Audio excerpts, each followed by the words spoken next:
Assalamualaikum warahmatullahi wabarakatuh. Terima kasih kepada Ibu Haslinda Yesti Agustina, SSI MPD, dan teman-teman sekalian yang telah berkenan meluangkan waktunya untuk mendengarkan presentasi dari kelompok kami. Perkenalkan, saya Leliana Kurniawijaya dari kelas T Bio 5C, kelompok 1, Perkembangan Hewan. Di sini saya akan mempresentasikan terkait makalah kami yang berjudul Nervous System atau Perkembangan Sistem Syaraf.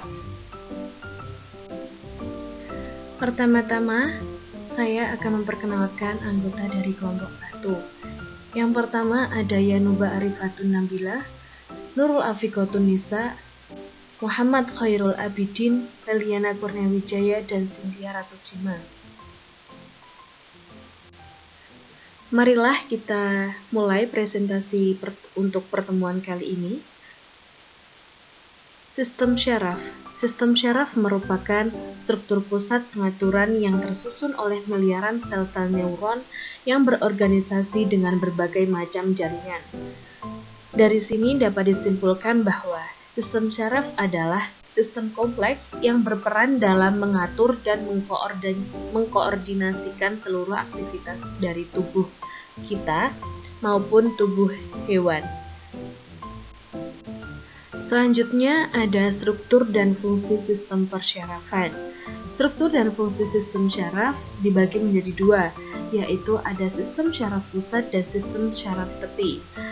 Sistem syaraf pusat terdiri atas otak dan medula spinalis yang berfungsi untuk membawa pesan ke dan dari sistem syaraf pusat. Sedangkan sistem syaraf tepi merupakan susunan dari sistem syaraf luar, di mana fungsi dari sistem syaraf tepi adalah sebagai pengatur pergerakan dari seluruh dari organ tubuh. Pola dorsal ventral neural tubes terjadi pada minggu ketiga sampai minggu keempat. Embriologis perkembangan pembentukan tabung syaraf, di mana hal ini akan membentuk otak dari tulang belakang. Wilayah pada lempeng syaraf yang diperluas secara kranial membentuk primordium otak, sedangkan yang lebih sempit daerahnya ekor kepromedium otak, menimbulkan tabung syaraf.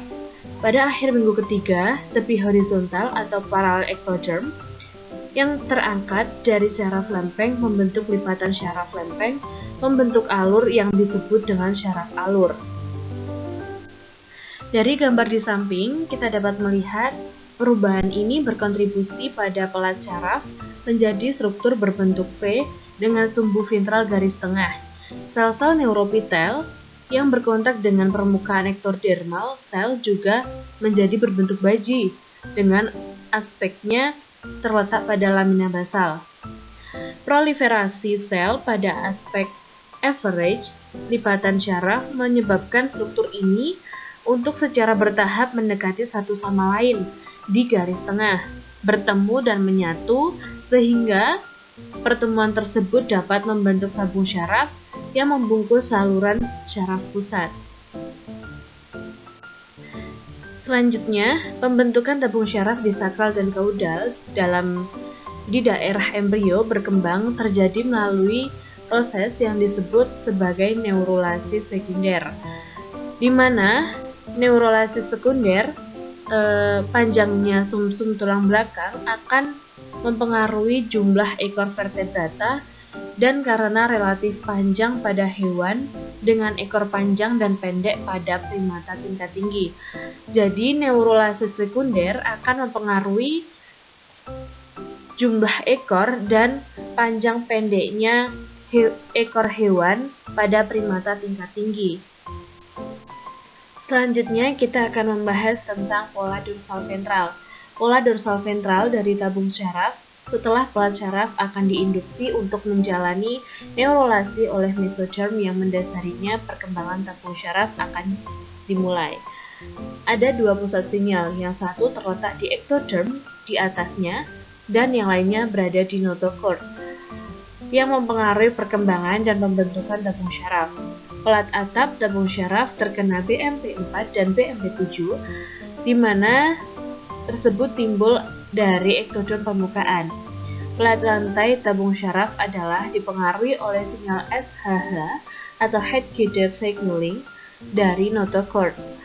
BMP4 disekresikan dan diekspresikan oleh sel pelat atap dan SHH juga diekspresikan dalam sel pelat lantai.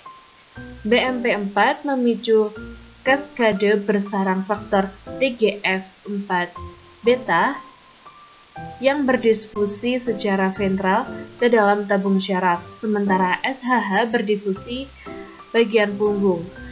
Tabung syaraf terkena gradien molekul persinyalan ini di sepanjang bagian dorsal ventral sumbu.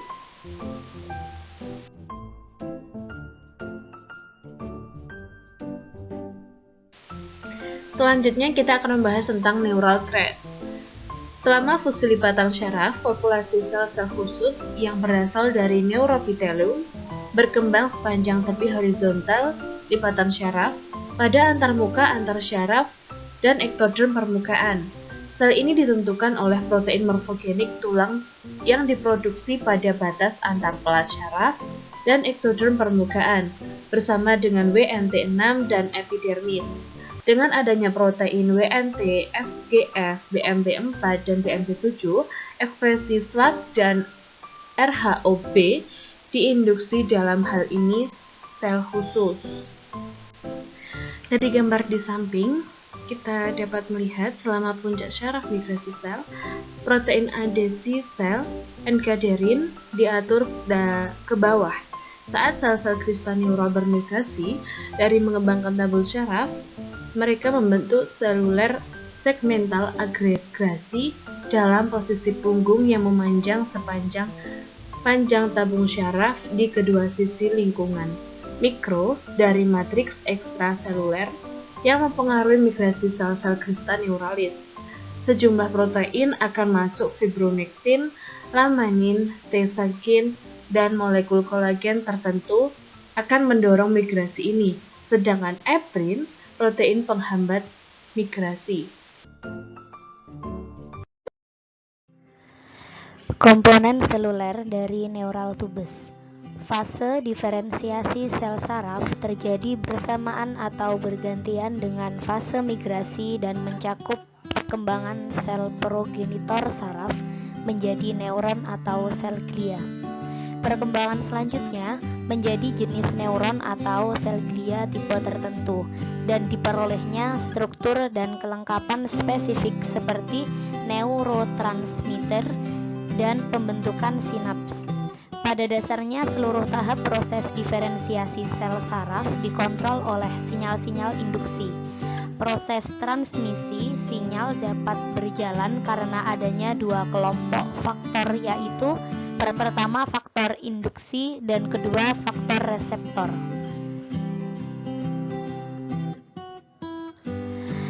Penentuan diferensiasi sel progenitor untuk berkembang menjadi neuron atau menjadi sel glia atau sel lainnya dipengaruhi oleh beberapa faktor, antara lain 1. Kondisi lingkungan dan sinyal lokal yang dikeluarkan di sekitar sel-sel progenitor pada waktu mereka bermigrasi.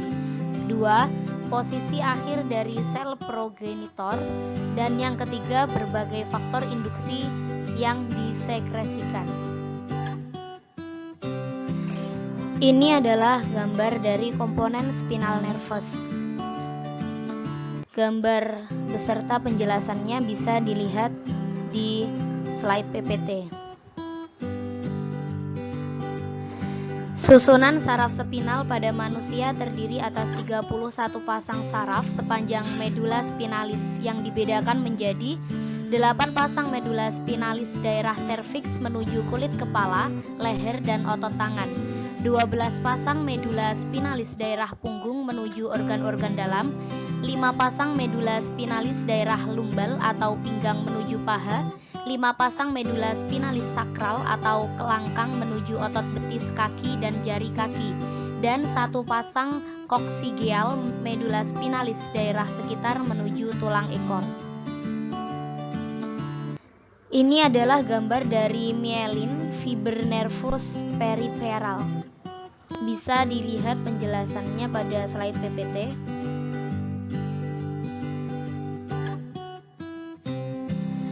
Pada bagian luar akson terdapat lapisan lemak yang disebut mielin.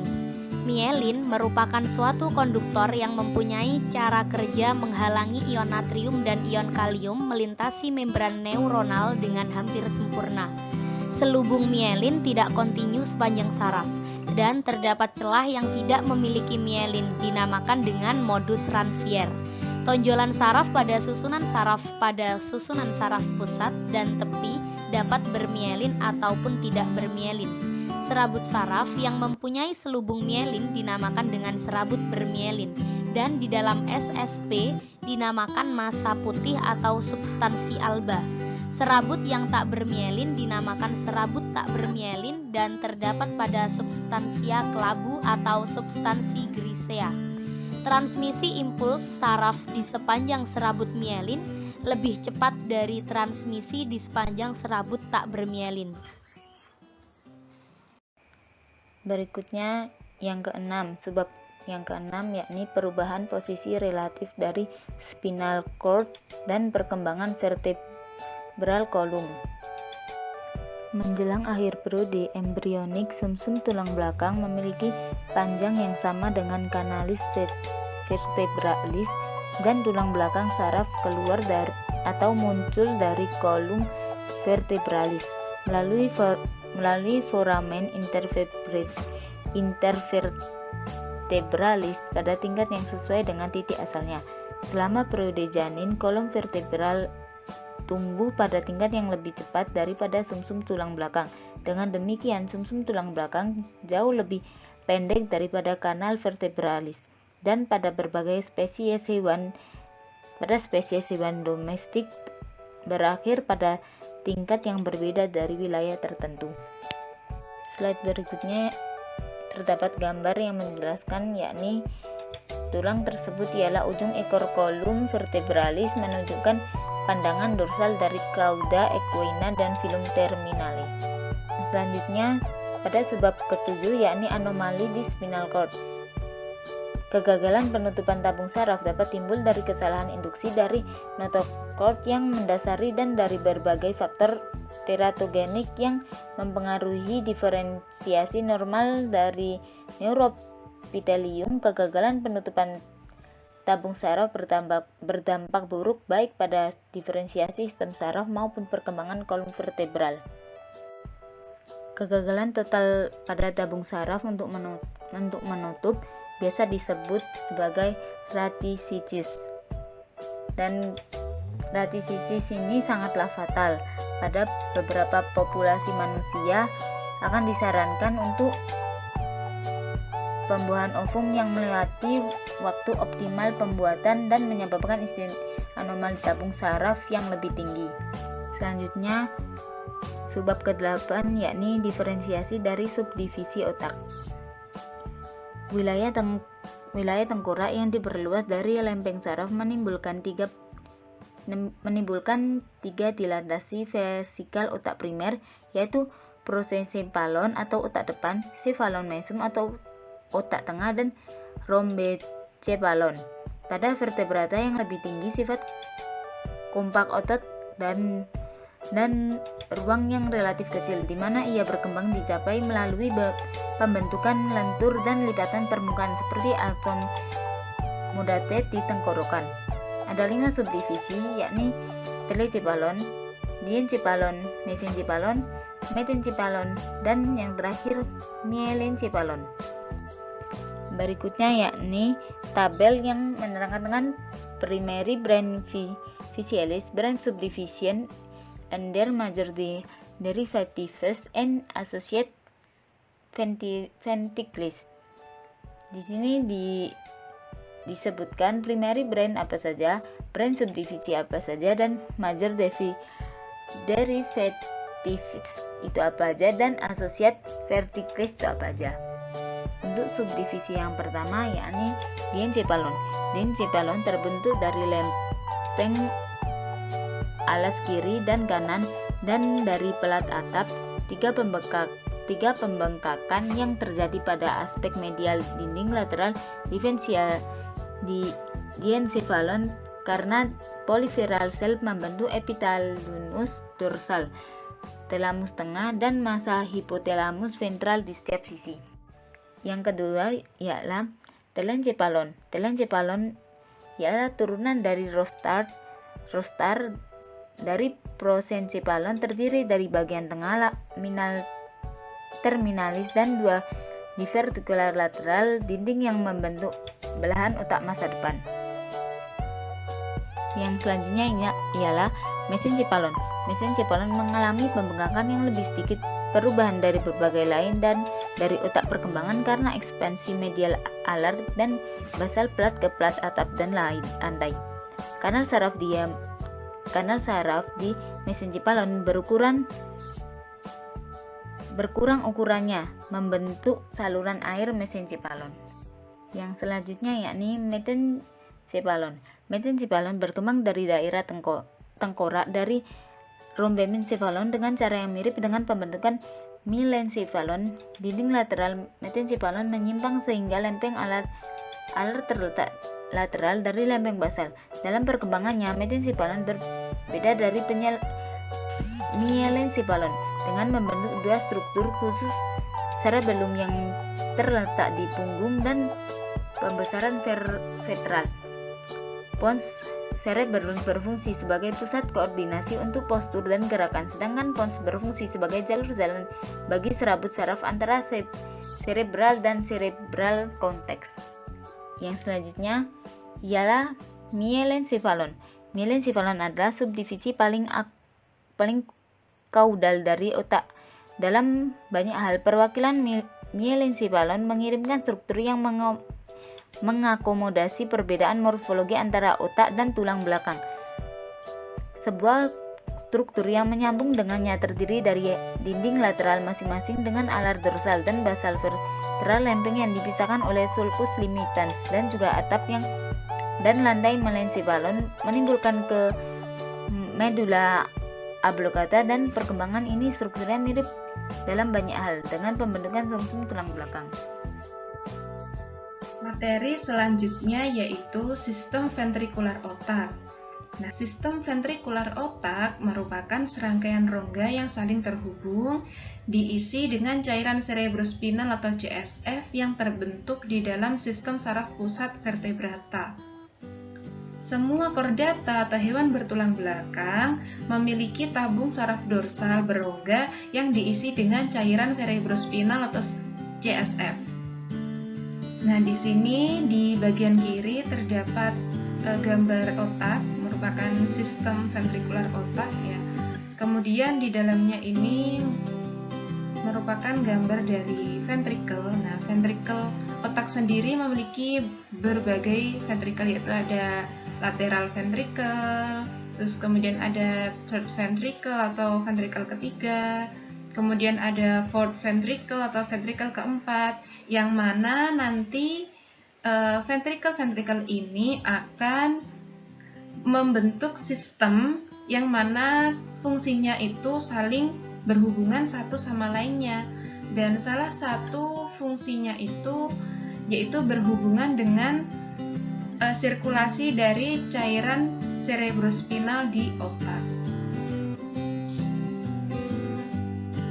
Selanjutnya, untuk perkembangan ventrikel otak pada hewan, yang pertama yaitu rongga vesikel otak dan lumen tabung saraf menetap dan masing-masing membentuk sistem ventrikel otak dan kanal sentral medulla spinalis.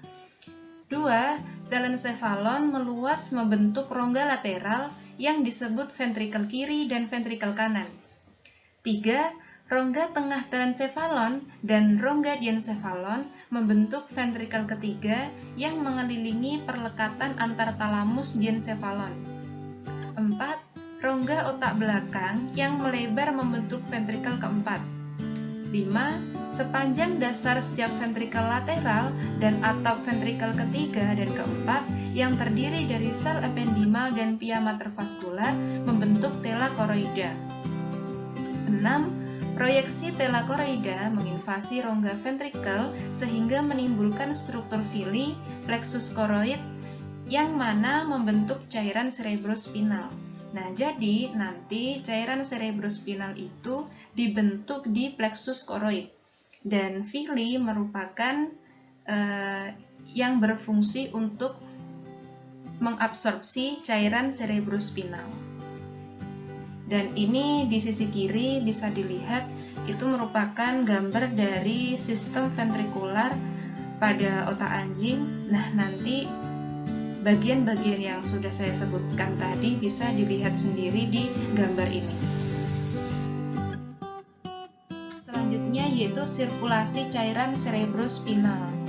Nah, bisa dilihat di gambar yang A merupakan gambar dari pembentukan, sirkulasi, dan drainase cairan cerebrospinal pada daerah kranial. Gambar yang B, hubungan meninges dengan struktur yang berdekatan di daerah tengkorak. Dan C, pada daerah tulang belakang, panah menunjukkan arah sirkulasi cairan cerebrospinal. Jadi, ini merupakan gambar otak dan ini ada panah-panahnya. Ini merupakan arah dari sirkulasi cairan cerebrospinal. Untuk gambar yang B, ini merupakan bagian-bagian dari otak sampai dengan tengkorak, tulang tengkorak. Jadi otak itu memiliki lapisan pelindung otak. Nah, ada 3 lapisan pelindung otak, yaitu yang pertama ada dura mater. Dura mater itu merupakan lapisan terluar, yaitu lapisan yang paling dekat dengan tulang tengkorak. Nah, kemudian di bawahnya itu ada arachnoid. Nah, terus di bawahnya arachnoid ada subarachnoid. Nah, subarachnoid ini yang nantinya akan dilalui oleh sirkulasi cairan cerebrospinal. Jadi jalannya nanti di subarachnoid, melalui subarachnoid. Kemudian yang lapisan paling dekat dengan otak yaitu ada pia mater. Kemudian bagaimana sirkulasi cairan cerebrospinal?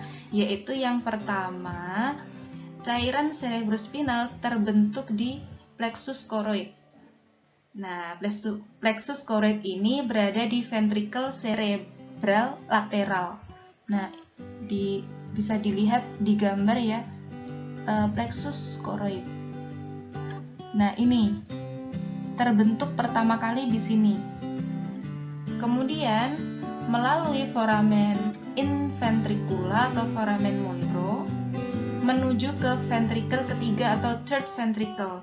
Jadi ini ada interventricular foramen menuju ke ventrikel ketiga. Nah, di ventrikel ketiga ini nanti masih terdapat tambahan cairan cerebrospinal karena di ventrikel ketiga ini ada koroid plexus yang mana ini juga menghasilkan cairan cerebrospinal. Jadi di sini nanti ada tambahan jumlah atau volume dari cairan cerebrospinal. Nah, kemudian melalui saluran mesencefalik atau saluran Sylvius. Nah, saluran mesencefalik ini menuju ke ventrikel keempat. Nah, ventrikel keempat di sini. Ventrikel keempat. Dan di ventrikel keempat ini nanti cairan cerebrospinal juga akan bertambah karena adanya koroid plexus di fourth ventricle.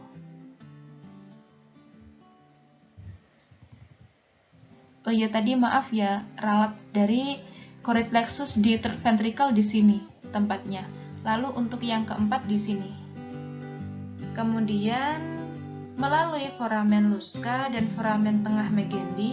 Di sini gambarnya tidak ada, bisa di slide tadi sebelumnya ada gambar foramen Lusca dan foramen Megendi menuju ke magna cisterna.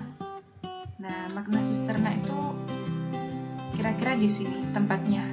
Kemudian masuk ke arachnoid. Nah, cairan cerebrospinal ada yang langsung ke otak dan ada yang menuju ke spinal cord atau sumsum tulang belakang. Nah, di subarachnoid nanti terdapat villi arachnoid. Nah, ini ya, villi arachnoid yang berfungsi untuk mengabsorpsi CSF atau cairan cerebrospinal yang kemudian nanti akan dilanjutkan ke sinus vena darah. Jadi sistem atau cairan cerebrospinal ini memiliki sistem aliran darah yang jelas.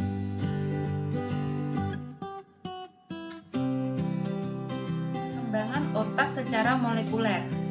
Yang pertama yaitu sinyal yang berasal dari gen Homebox yang diekspresikan dalam notochord, precaudal plate, dan neural plate membentuk otak depan, otak tengah, dan otak belakang. Gen yang mengandung home domain menentukan daerah otak depan dan otak tengah.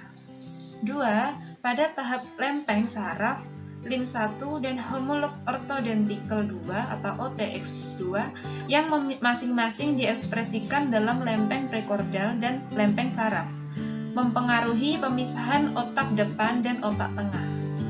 3. Setelah lipatan saraf dan lengkungan faring terbentuk, gen Homebox terbentuk termasuk OTX1, EMX1, dan EMX2 diekspresikan dalam pola bersarang yang saling tumpang tindih. Setelah itu ditentukan identitas daerah otak tengah dan otak depan. 4.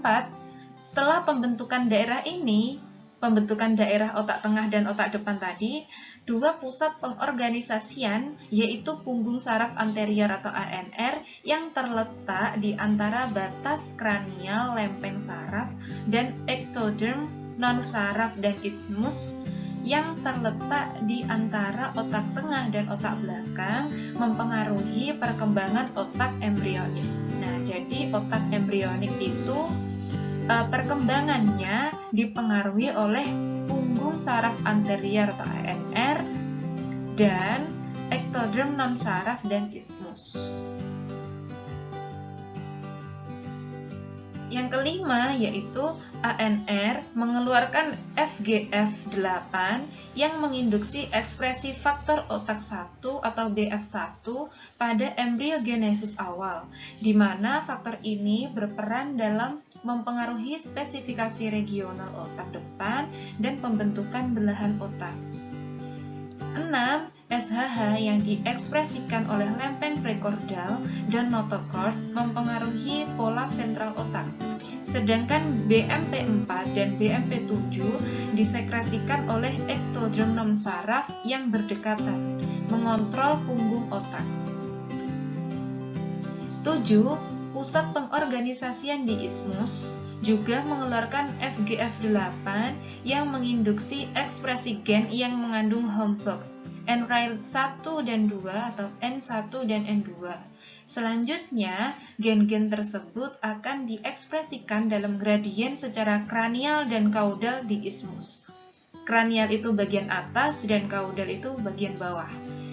N1 atau NRAIL1 mengatur perkembangan otak tengah bagian dorsal, dan baik N1 maupun N2 berperan dalam berkembangnya otak kecil. WNT1 yang berperan dalam perkembangan otak kecil diinduksi oleh FGF8. Nah, untuk bagian-bagian yang saya sebutkan tadi bisa dilihat di gambar ini. Kemudian yang nomor 8, otak belakang terdiri dari segmen atau rhombomer. Nah, jadi ini seperti segmen-segmen rhombomers tersusun atas segmen-segmen, yang mana identitasnya ditentukan oleh serangkaian gen yang mengandung Homebox.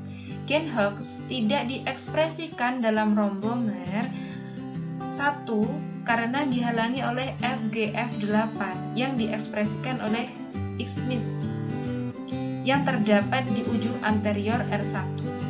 Pola ekspresi paralog Hox yang tumpang tindih dapat dideteksi dari rhombomer 2 sampai rhombomer 8. Rhombomer 2 sampai rhombomer 8. Kemudian, gen lainnya seperti eprin dan reseptornya juga mempengaruhi diferensiasi rombomer. Nah, gen eprin diekspresikan dalam rombomer genap dan reseptor eprin diekspresikan dalam rombomer ganjil.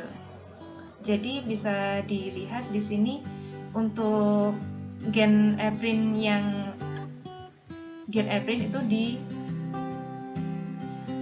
diekspresikan dalam rombomer genap yaitu 2, 4, dan 8, sedangkan reseptor eprin diekspresikan dalam rombomer ganjil yaitu 3, 5, dan 7.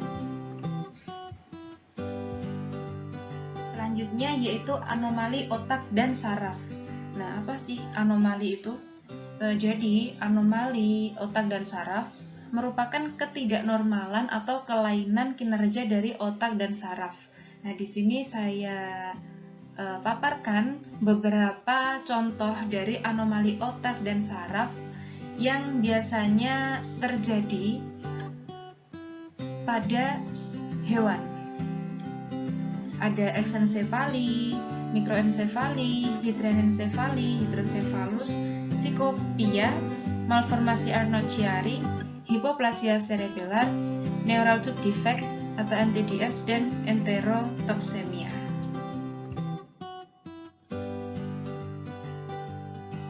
Otak dan saraf yang pertama yaitu eksensefali. Nah, eksensefali merupakan kegagalan dalam penutupan neuroprostral yang mengakibatkan perkembangan otak depan abnormal dan gangguan fusi tulang tengkorak. Jadi bisa dilihat gambar di kanan itu merupakan eksensefali pada embrio tikus. Nah, ini yang kiri ini merupakan embrio yang normal dan yang kanan merupakan embrio dengan eksensefali. Jadi terdapat ketidaknormalan pada otak bagian depannya. Kemudian yang kedua yaitu mikroensefali. Nah, keabnormalan yang terjadi pada otak kecil. Otak hipoplastik sering disertai dengan rongga tengkorak yang ukurannya mengecil. Nah, gambaran eksternal dari kondisi ini termasuk area frontal tengkorak yang rata dan sempit dan tulang tengkorak yang lebih tebal dari biasanya. Kondisi ini telah terjadi pada anak sapi, domba, dan babi. Nah, di sini bisa dilihat mikroensefali pada embrio tikus, yang mana di gambar yang paling bawah ini terdapat gambar pengecilan ukuran kepala. Jadi mikroensefali, pengecilan dari rongga tengkorak. Dan ini maksud dari ZIG-F. Nah, ternyata ketika induk dari tikus ini disuntik dari virus Zika, disuntikan virus Zika, maka keturunannya akan mengalami mikroensefali. Jadi virus Zika ini dapat menghambat perkembangan otak kecil. Nah, mikroensefali juga dapat terjadi pada manusia. Seorang ibu yang terpapar virus Zika nantinya ibu hamil ya yang terpapar virus Zika nantinya dapat melahirkan keturunan yang mikroensefali. Kemudian yang ketiga yaitu hidranensefali. Nah, hilangnya jaringan kortikal cerebral yang nyata atau lengkap karena penghancuran epitel germinal telencephalon, yang mana hanya menyisakan kantung membran berisi cairan cerebrospinal dan tertutup oleh meningan. Beberapa peninggian kecil pada tulang frontal mungkin terlihat. Nah, ini di kepalanya agak sedikit menonjol. Kemudian gambar ini merupakan hidranensefali disertai hipoplasia cerebellar pada anak kerbau. Nah, jadi adanya hidranensefali ini juga dapat menyebabkan kelainan yang lainnya, yaitu contohnya disertai dengan hipoplasia. Kemudian selanjutnya yaitu hidrosefalus, akumulasi cairan cerebrospinal dalam jumlah berlebih di rongga tengkorak. Jadi hidrosefalus merupakan penumpukan cairan cerebrospinal yang banyak di otak. Nah, pada hidrosefalus internal, cairan cerebrospinal berada di dalam sistem ventrikel, sedangkan pada hidrosefalus eksternal cairan menumpuk di ruang subarachnoid. Jadi terjadinya hidrosefalus ini karena aliran cairan cerebrospinal di otak itu tidak lancar atau terhambat. Nah, contohnya yaitu di gambar ada hidrosefalus pada anak anjing. Selanjutnya siklopia. Nah, merupakan orbit tunggal yang terletak di pusat yang berisi mata normal, mata yang belum sempurna atau dua mata dengan derajat peleburan yang berbeda disebut siklopia.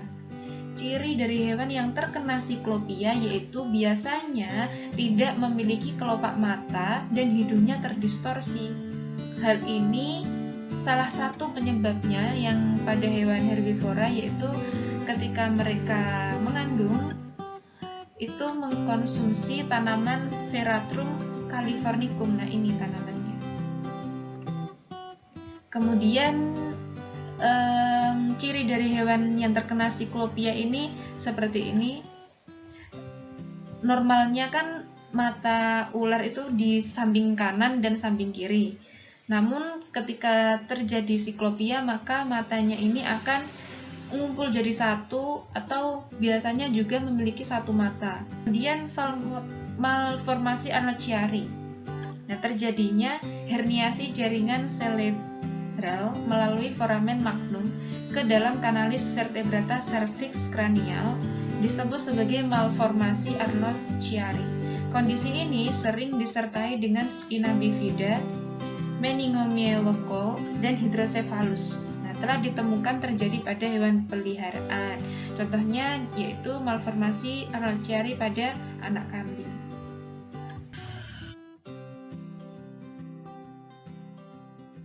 Selanjutnya yaitu hipoplasia cerebellar. Ditemukan pada hewan peliharaan. Hal ini karena banyak patogen virus yang menginfeksi otak kecil yang sedang berkembang. Hipoplasia cortex cerebellum dapat disebabkan oleh virus yang bereplikasi di lapisan germinal eksternal cerebellum. Nah, jadi contohnya ini ada gambar hipoplasia cerebellar pada kucing. Kemudian neural tube defect atau NTDS.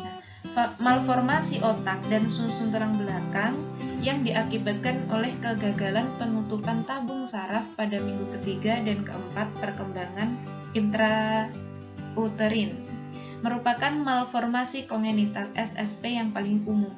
Nah, NTDS ini dapat menyebabkan abnormalitas yang lain seperti area anencefali, spinal bifida, anencefali, dan lain sebagainya.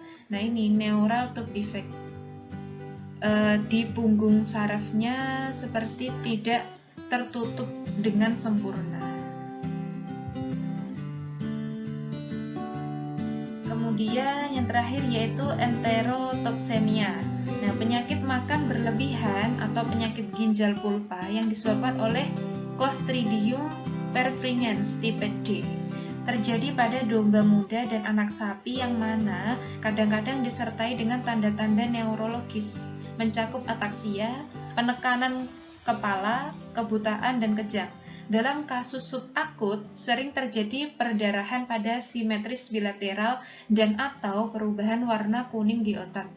Nah, yang merupakan nekrosis yang disebabkan oleh toksin yang diserap dari usus. Nah, ini contohnya yaitu enterotoxemia pada domba. Batang otak dan sumsum tulang belakang. Baik untuk kesamaan dalam struktur dasar batang otak dan sumsum tulang belakang selama perkembangan awal menjadi berubah oleh perkembangan yang memodifikasi bentuk batang otak. Perubahan ini termasuk lipatan lateral dinding otak belakang sehingga lempeng alar diposisikan lateral ke lempeng basal dengan membesar saluran saraf pusat. aferen somatik khusus, aferen visceral, dan aferen khusus berkembang di lempeng aral dan basal dari batang otak. Kolom eferen somatik khusus berhubungan dengan fungsi pendengaran dan vestibular, eferen visceral khusus dengan rasa, dan sedangkan eferen visceral khusus dengan persarafan otot-otot struktur yang muncul dari lengkungan faring. Menunjukkan kategori eferen visceral khusus untuk persarafan otot rangka lengkung faring sebelumnya didasarkan pada pandangan bahwa otot lengkung faring tidak diturunkan secara myotrom tetapi dikembangkan dari mesenkim kepala yang diturunkan dari neural cortex atau krista saraf. Untuk lebih jelasnya bisa dibaca di makalah. Untuk selanjutnya nomor 13 yaitu saraf pada kranial, periferal, dan eterik dan autonomik. Yang pertama saraf kranial itu terdapat 12 pasang saraf kranial yang 2 pasang di luar otak dan 10 pasang berasal dari dalam otak. Berkembang pada mamalia berdasarkan kesepakatan Roman angka digunakan untuk menunjukkan saraf kranial menurut situs asal mereka di otak, dengan saraf kranial yang paling rostral dan saraf kranial 12. Saraf kranial yang paling kaudal juga disebut dalam sesuai dengan wilayah atau struktur mereka mensarafi atau melayani. Dengan demikian saraf kranial juga dikenal sebagai saraf penciuman.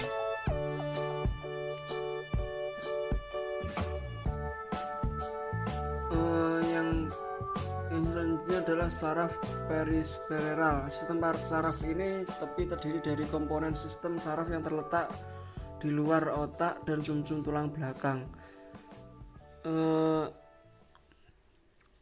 Sistem ini terdiri dari saraf kranial dan spinal, ganglia sensorik dan otonom yang terkait, dan sel-sel pendukung non-saraf.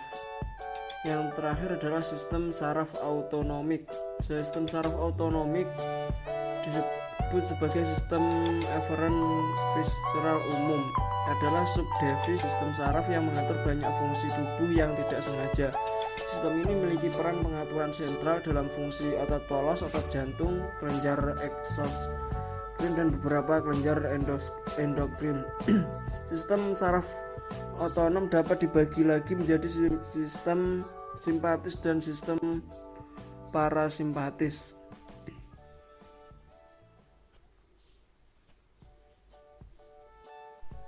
Baik, untuk yang nomor 14 adalah meninges.